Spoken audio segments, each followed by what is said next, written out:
So yun guys, good afternoon.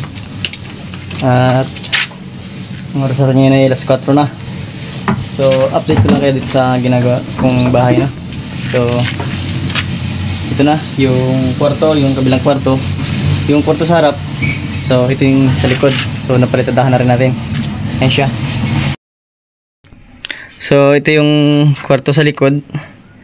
So napalitadahan na rin natin itong isang wall nya. So ito ang susunod natin. Ayan. So dire-diretso na yan hanggang dito. Ayan.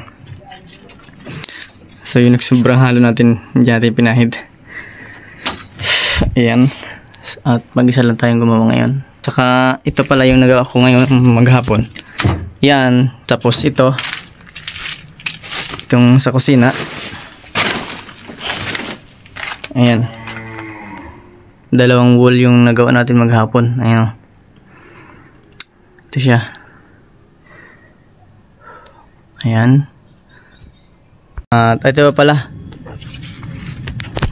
Ito pala yung tapos natin, bali tatlong wall. Ayan. Tatlong wall pala yung ating natapos maghapon. So mag-isa lang tayo. At so yun lang guys. Hanggang dito na lang ang update ko.